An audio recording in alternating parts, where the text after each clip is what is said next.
guys, welcome to a new episode of our podcast.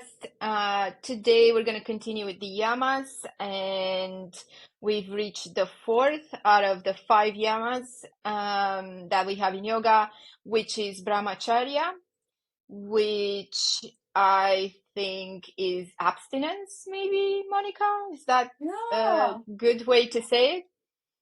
Hi, everyone. Happy to be here again in our episode. Yes, it's the first thing that you think of when you hear of Brahmacharya.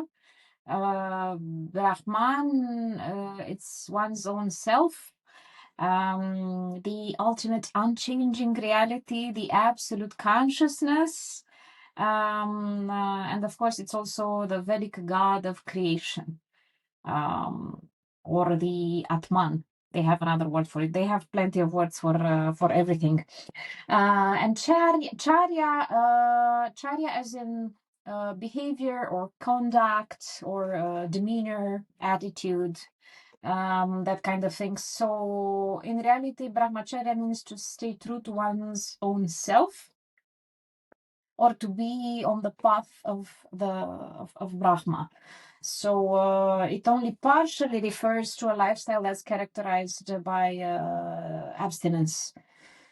But indeed, abstinence is the first word that comes to mind when we hear about this yama. That actually means, to be on the path that leads to Brahman.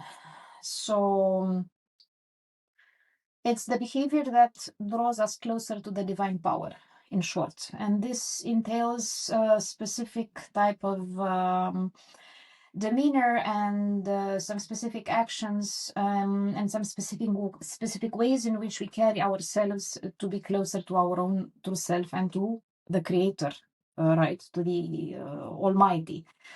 And ultimately, we will find out that it all boils down to the right use of energy, I would say. As in, not dissipate it, but rather preserve it for a higher purpose. Preserve this energy so that it serves us to propel us forward, and not to be spent in ways that are undignified or that draw us farther from the purpose. So roughly that's it. Obviously, one of the very powerful types of energy that we have, that we own and that we can master is the sexual one. So that's why we're associating Brahmacharya with sexual abstinence, or better yet, or more accurately said, with sexual continence. That's why we do it, because it's about Brahmacharya is about preserving this energy, and not only preserving it, but actually transmuting it, sublimating it in such a way that it serves us better.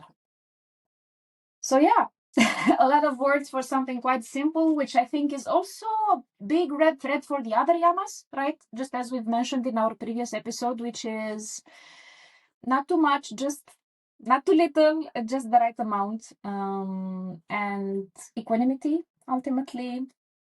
Yeah, balance. Yeah, balance, absolutely. Although I would argue maybe that this one is a bit,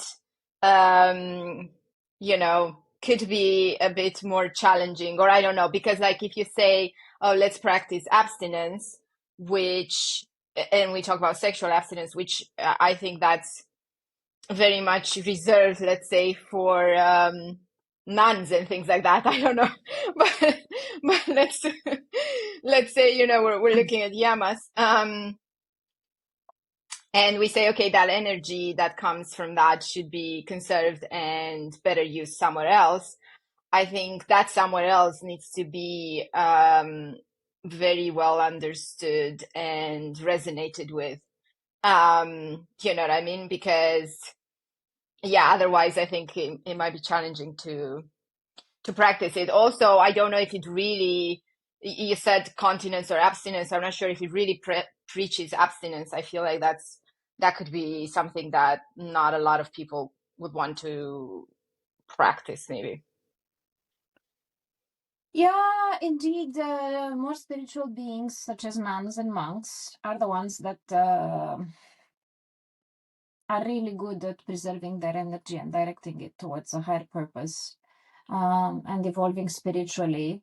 And it's easier, obviously, for them to practice abstinence or continence, especially the sexual one, than it is for us who live in a society in 2024 in big cities with all the hustle and bustle and the temptations and the cravings and all of that. Yeah, it's a tough nut to crack. If we're in a if we're single, um, of course, it can also be translated as celibacy, if you will. Brahmacharya advises us to not mock, dissipate, distill, dilute, disperse our sexual energy, but rather to contain it. So if we are already in a relationship, it doesn't mean cessation of all sexual relationship with our partner, but it rather means practicing sexual relationships or having sex in the right amount with the right purpose at the right time and with caution. Being cautious and having in mind the spiritual elevation that yoga advises us to have in mind. So in fact, Brahmacharya appears when a person, they say it appears when a person completely controls their body and their mind, and they lead a life full of discipline. And there's this strong emphasis on the control of the senses, and avoiding indulgence in material pleasures and sexual pleasures. So of course, it's not about sexuality only.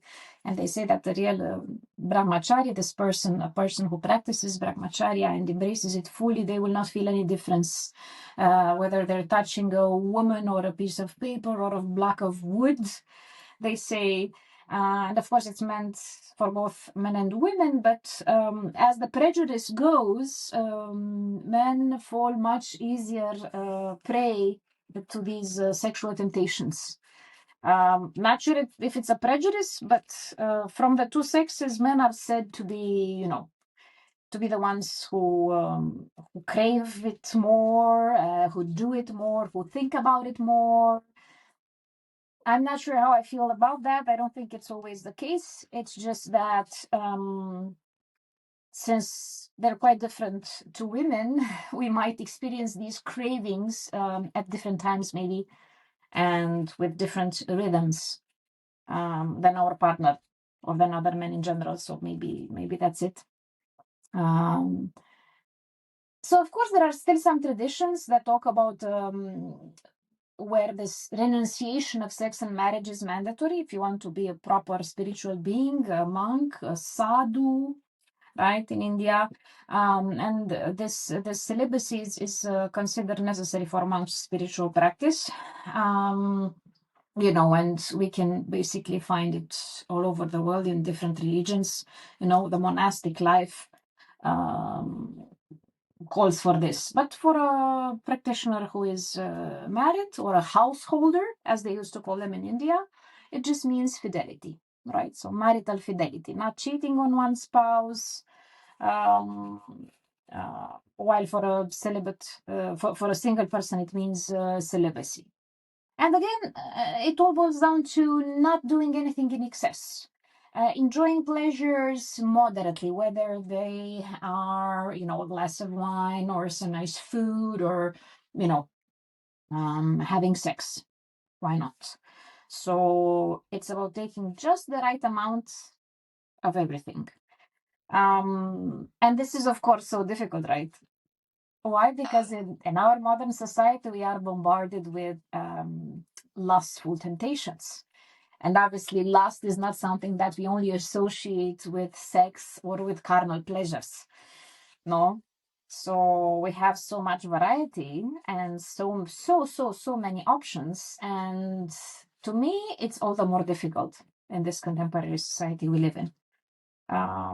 Yeah, it is how it is. Do you feel bombarded and surrounded with temptations at all times, or Um, how do you see this? yeah, I think before I answer that, I was gonna say I feel like, you were talking about this would be for monks or nuns, right? And things like that. And then if you're married, it's one thing versus if you're single. But I think maybe we should address the average person. It's not a monk, it's not a nun. Maybe they're not married, so you know. So I think then it comes to maybe to your point, not necessarily practicing celibacy, but actually maybe being more mindful about the relations you build, I guess, and the quality of the relations, right? If we are to just translate that to the modern day, let's say, Western average person that we are, I guess, to Yeah. a certain degree, right? Yeah, yeah, of course. And do you feel you feel like you fight a lot of temptations of any nature, or do you feel like you're in control of them? Um, how do you how do you Yeah, do that? I don't necessarily feel that I fight a lot of temptations, but that might be maybe I don't realize it. I don't realize the temptations. Or, I definitely don't watch ads on purpose, so I try to, as much as possible, get away from that. I don't watch TV, so there's, in that specific regard, I can't get ads, so to speak, because I just don't watch it. And I guess in another way, I don't necessarily read the news too much, which you can say it's maybe a privileged, status there, but I just don't for my own, yeah, just for my own mental health, to be honest, because everything in the news is like so, supposed to grab your attention. So every day the world is ending. Of course. Yeah. Uh, so I kind of got away from that. So, and outside of that, in doing yoga, in talking about different things, in kind of self-analyzing, I realized, we talked about this, I think, in one of our previous episodes, for instance, for the beauty industry, right? Or, even self-care, right? It's like a very profitable industry there. There's a lot of money into that to kind of tempt you, right? This is not good. You should do this. You should use this lotion. You should. So I figured that out at some point a while back. So it's not tempting necessarily. But I'm sure there are things maybe that I don't even remember right now or can't really yeah, maybe as I said, I'm forgetting right now that probably are tempting just because we live in this society. To your point, you're bombarded with ads everywhere on social media, everywhere, right? I try to ignore them, but you see them, and just overall, like people around you, right? What they have, it's hard, but I don't necessarily feel like I am very tempted, I'd say. Yeah. Yeah, I on the contrary, I do for some of us, talking about the simple pleasures or the more complex pleasures that are not necessarily not sexually related. um, if you have a very healthy relationship with food, for instance, you will not have cravings, or your cravings will be infrequent, rather normal, and it's okay for you to give in to these cravings. But throughout time, I have found out that if I don't buy junk food or sweets or specific things that are not good for my body, then if they don't lie around the house, then naturally I have no use of them. So I think we need to get better at controlling our environment, and at mastering these temptations. And the same goes for alcohol, or for for other things that might be bad for us, such as, I don't know, video games, or other types of things that are depleting us of our true energy. Not necessarily that we want to use this energy to reach to higher stages, like the old yogis used to do back in the day, but to use this energy for commonsensical and better purposes, such as having a mind that's brighter, that takes decision more easily, that is sharper, for having better physical health, for having better mental health, for you know for being more attentive, and all of that. So moving away from the energy stealers or from the energy vampires, to mastering these energy thieves, so to put it. And I wanted to talk a little bit about this concept called ojas. And yoga tells us that it's the most powerful energy, type of energy that we have in our bodies. And if a person has good ojas, he or she develop excellent mental and physical strength. The sense organs become more active and extremely sharp. And on the other hand, of course, if a person constantly loses ojas, for example, through sexual misconduct, um, he or she, that person, becomes subject to anger, to worry, and they get debilitated and develops a bad mentality. In the case of men, ojas is lost through ejaculation. And this is, of course, in direct connection to Brahmacharya, to the concept that we are discussing today. So that is the point. As with everything, I feel, okay, if we do it, if we indulge in pleasures every single day, or tens and tens of times per day, they lose their value. If this pleasure happens or takes place, or if we rejoice in it more, how to put it, infrequently, then we are fully aware when indulging in it. We're happy to, dedicate all our senses to it, and so on and so forth. One of my favorite cakes in the whole wide world is Ispahan. It's not a very common cake that you find everywhere. It's not something that's easy, to bake. So I don't bake it. And I would honestly not like to, have it for breakfast, lunch, and dinner every day. But every time I go out in this special place in Bucharest that I like, I try to, this is like maybe a few times a year. And I deep dive into my Ispahan, into my plate, and it's an absolute pleasure. It's quite heavy, it's quite sweet, quite intense. So yeah, the fact that I don't have it so often makes me be aware of its value and really connect with the act of eating, indulging, and with this pleasure itself.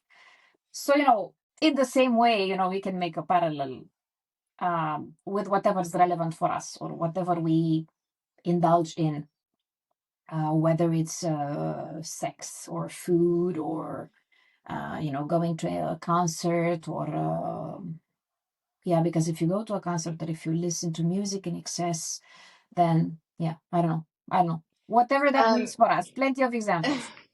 yeah, I think I think you got the it's point, right? I'm just trying yeah, to. yeah.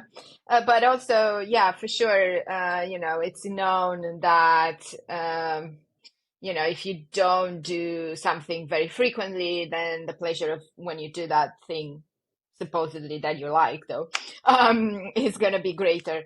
I will sort of challenge a bit this to say that it's been proven that a good, healthy sex life contributes to good health overall, right? And I don't know exactly the statistics, but I think it kind of contradicts a bit this point, because um, I'm sure that promotes, whatever regular, frequent. I don't know. As I said, I don't know exactly like the numbers, but definitely more than a few times.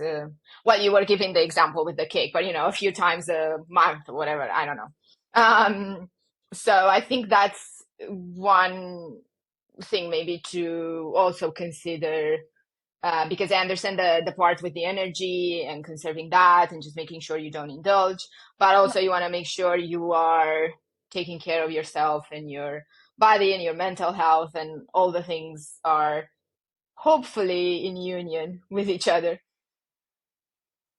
Yeah, absolutely. It's healthy, for sure. It's healthy all the way. We just need to take care we don't exhaust, take care to not exhaust ourselves in it. And, ideally, to use this energy with a special person that we are, collaborating with, so to put it, because sexuality is actually an energy exchange, right? So ideally, we should be very mindful about who we're letting in our personal space and who we are exchanging energies with. But this is also valid for other things apart from sex. For sure. Yeah. Yeah. When having different types of relationships with different types of people, not only the person we're having sex with Yeah, at that very absolutely. Yeah. moment. They say the energy that is wasted in one sexual act is um, similar to the energy that's spent in physical labor for several days, or the mental energy that is used in mental work for 3 days, they say. So this is, for men, semen is a very precious fluid. It's vital, and for them, it's something that they'd better be, very careful about and not dissipate it incessantly. Also, the thing is that sexuality, they say, is it's considered the main focus of Brahmacharya because it has such a powerful grip and such an influence of the human being, and it's considered that if sex is mastered, then all of the other senses are mastered as well. So they say if we are seeking answers sincerely, and if we are interested in spiritual growth, then continence, or at least being mindful about who we're spending energy and where we're spending it and how much we're spending, it should come easier. It should come easier to us. So it's normal that the basic life energy, the prana, right, as they say in yoga, it's normal that it's dissipated through any intense activity of the senses, and that it weakens the inner being. I'm not saying that this is easily achievable, and the mind is like a vessel. If you don't put there what the good intentions, it'll make sure that it goes astray, and all sorts of pessimistic and evil thoughts and temptations are there. So what I'm trying to say is we should make a conscious effort to direct this energy and our thinking to things that are more beneficial for us, rather than allow the mind to have its way and yield to temptation. Um, so yeah, we try to keep the mind fully occupied, right? For instance, with mindfulness meditation, being aware of what we're doing, being one with the activity that we're doing at that very moment. So yeah, it's in our power to render the mind purer, I would say, through our actions. And as they say in yoga, energy goes where attention flows. So if we always pay attention to what's bad for us, then that's where the energy will grow. That's where the energy will go. So yeah, of course, if we think of yoga, when we practice yoga, and even physical yoga, when we simply attend a yoga class, right? Quite possibly practicing Brahmacharya there is about not getting inspired by others to push our limits too much. Because it's so easy, right? If you look at somebody who's next to you and they do a handstand, you're like, oh yeah, I'm sure I can do this. So, and then we try it and then we harm ourselves. It's very easy to fall in this temptation, right? Depending to how many, how to put it, depending on how masters of ourselves we are or not. So, of course, that if we are surrounded with more experienced practitioners, we might feel the pressure to keep up. No, of course, and even impress others. I look good. My handstand is perfect. You should be, inspired by me. So yeah, but then of course we should be considering whether taking that posture at that point is helpful for us or not. So, because our practice is in fact about our bodies and about our minds in that moment, it's not about the others. So, on the other hand, the opposite remains valid. If we take just too little and if we do too little, it's not okay either, right? We need to step outside of the comfort zone a little bit and see what we can do to improve every single day more and more, but with smaller steps, at a slower pace, getting outside of the of whatever's familiar is what makes us grow, I'd say. Yeah, and also something that people forget, I think we are the ones who know our bodies the best. We inhabit our bodies, right?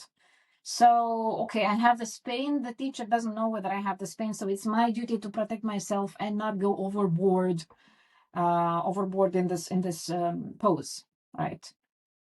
So yeah, that's how I see things. Be gentle, but don't be afraid to push yourself just a tiny bit. The right amount, just the right amount of effort, not too much, not too little. The Um, balance, yeah, the balance there, balance. right? I think so. The Yeah, balance, that's how I yeah. see it. It's hard to find sometimes. It's a fine line, then you need to walk on. And I think that's probably the challenge. It's maybe easier to go to extremes, or I find it, or just swing from one extreme to the other, from not doing anything to doing everything, or things like that. It's harder to yeah, be like in between. Also because that I think also means not so fast results either, right? If you go Yeah, to one extreme or the other, you'll pretty much find out potentially pretty fast. You're either injure yourself or it's going to be pretty bad because you're not doing anything. So it's going to be a fast outcome. Whilst if you walk the middle line, that's the longer, more, yeah, as I said, not immediate outcome path. So that can be a yeah. challenge also. Slowly but surely, as they say. If we have an injury, then it will only be a hindrance to the practice because we will need a lot of recovery time, and if we push through it, it's not okay. We need to allow the body to recover, and be gentle, and practice the other yamas and yamas. By the way, since we're on the topic, so the bottom line is, I think, avoid excess, avoid overindulgence. Yeah, and be cautious how exactly you're spending your energy, how much of it, where, why, and with whom. Yeah, yeah, I think that's a good advice in general. Just try and Mhm. be aware of what's going on at each point, which is tough, but maybe just try and practice that, and it can become easier with time. And then, yeah, realize, to your point, who you are spending that energy with, what it is, and yeah, is it worth it?